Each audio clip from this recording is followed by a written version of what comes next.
Everyone, welcome back to my YouTube channel Medicotherapy Wisdom. So today we are going to start about the lecture series of social class, and today I'm going to cover about the Gilbert model classification. So first we are going to see about the definition, and in the later on slides about the classification. So first, according to the Dennis Gilbert, who is the American class structurer, so he have stated the social class as a group of people who shares a similar position in economic system of production. So what he has stated, there is a certain group of people who is coming in a similar position and in the system of economic in the means of production, so which is reflected in their levels of income, that how much income they are earning and what are the authority they are holding it in that particular company or in that particular economic system, what is the occupational prestige of them, and what are the life chances are there. So these are the definition which is stated by a Dennis Gilbert. Now there is a major contribution is there in the book, that is the book name is The American Class Structure in an Age of Growing Inequality, and there are multiple editions from the 1998 to 2017. So this is a book which is contributed in the field of social class, and in this which provides one of the most widely used model of class in a modern sociology. In the modern sociology, what the class we are using, so in this book it is explained very nicely. So, Gilbert argues that social class is multidimensional and shaped by an income, occupation, education, authority, and lifestyle rather than only wealth. So, he have argued with the other authors that not only just by a wealth, that how much you are earning and how much you are having, more than that, there are lots of things which are lacking, and he have mentioned it as a multidimensional. And what are the things he have mentioned in it? First is income, occupation, education, authority, and lifestyle. These are the few things that we have to consider while studying about the social class of a certain group of people. So this is by a Dennis Gilbert. Now we'll move towards the classification of social class. So the classification of the model, the name of that model is Dilbert-Karl model. Okay, there are the two scientists who have proposed this theory. So they are having a 6 class in this. Okay, so which it is also called as a 6-tier social class, and which is based on the income, occupation, education, authority, and the lifestyle. And now as you can see in this PPT, I hope it is clear for you. So they are having a 6 class in it. First is the capitalistic class, second is the upper middle class, third is the middle class, then working class, working poor, and underclass. Now in this diagram you can see there are the 2 sections in it. First is the typical occupation, second is the typical income, that how much income is coming and what are the occupation they are holding it in that income range. So first we will start from the capitalistic class. In the name itself you can understand capitalistic, who is holding the capital or who is holding the estate of that company, who is in the most senior, most we can say most who is having a more estate in that company. Okay, so that is called as a capitalistic class. So who will be there in that? Occupation will be for an investors, maybe hires, and the executives. And what are the typical income for them? Top 1% make about $1.5 million per year. So this is the income for them. Next class will come as an upper middle class. So what the occupation will come under it? Upper managers of that company, for example, from that companies, who is the CEO and who is the upper managers in that company?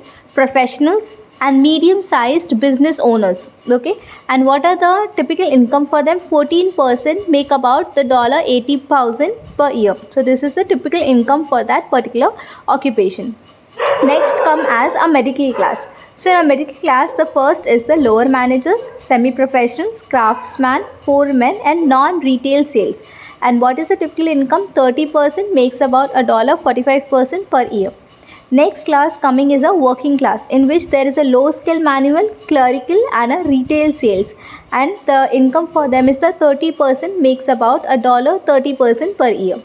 Then next come as working poor. So with the working poor, in that it will come as lowest paid manual, retail, and service workers, and their total typical income will be 13% make about $20,000 per year. And underclass are the unemployed, part-time menial jobs, or some public assistance, and their typical income is bottom 13% make about the $10,000 per year. So this is the model you have to learn, and you have to see in which occupation how much income is coming. So there is nothing to understand in it, you have to learn it well. So now we are going to the one by one class. I'll just explain in brief. So first is the capitalistic class. This capitalistic class is the upper to upper and a lower to upper class. So the income level will be highest in it, and what are the characteristics? It that it will be very extremely wealthy families will be under this capitalistic class, and high political influence will be there in this class, which will be having a control over the economic resources.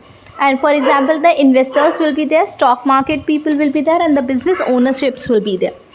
Okay, so the next you can read the example by your own. Now the next is the upper middle class. So upper middle class will earn the high, but it will not be inherited. It will not come from an ancestries. They will be having their own way of earning. It's not like that the ancestors has given the money to in their hands. So what are the upper middle class? What are the characteristics? The people will be highly educated and professionals will be there in this. For example, doctor, professors, engineers, lawyers will come under this class, and it will be having a autonomy, authority and prestige will be there in this job, and it will be mostly on the basis of education and their career advancement, that how much education he or she is having. For example, one family is there and there's a two kids in this. There are the two sons, so maybe one son has done the PhD and another son has only done the plain graduation. So there will be a difference in the income for both of them, but the both will be having a good income. So this is the upper middle class characteristics. Now the next is the middle class. So in the middle class, the income level will be moderate and it will be stable. And what are the things will come under it? What are the characteristics will be there? White collar workers will be there, teachers, office staff, small business owners, and they will be having a value of security, education and home ownership. Okay, they will be having their own home, they will be having their own educational degree, and they will be having their own securities of everything. So they will be from a very moderate and stable life will be there for them, not having much wealth and not having less wealth also. Everything they are having by their own. So that is a middle class family. Now next is the working class. They will be having a lower middle to modest level of income, and they will be having blue collar jobs. For example, a factory workers, drivers, technicians, clerks, these are the blue collar jobs.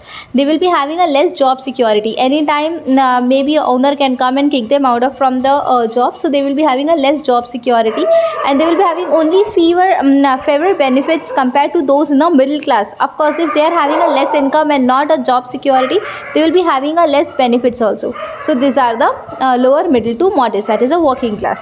The next class is the working poor, and their income will be very low. So the characteristics for this is the service workers, who is a service provider, who is giving a service to a people.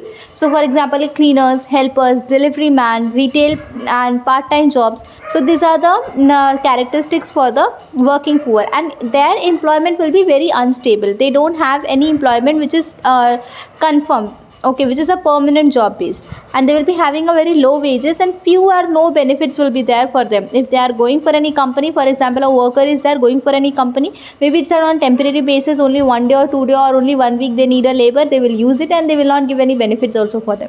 So it will be very unstable employment for them. So that is a working poor. Now the next is the underclass. So it is having a lowest level of the income, and their characteristics will be that they will be unemployed. They will be not having any employment, or it will be totally dependent on the government support, that they will provide a ration or they will provide a food for them and shelter for them, because they don't have any job also, and they will provide a job also. The government will provide the job also, and they will be having a very limited access to the education, healthcare and opportunities. As they don't have money, they can't afford anything, and they can't access any of the whatever the healthcare services we are having right now. So even the government, they can't afford it. So that's why they don't have that much of access to the education, healthcare and the opportunities. This is the underclass. So now if you like my video, please like it, share it and subscribe it, and thanks for watching. In the next lecture, we will see the same social class series only, but we will move towards the Karl Marx model, which is very important model. So stay tuned for my next video. Thank you so much for watching.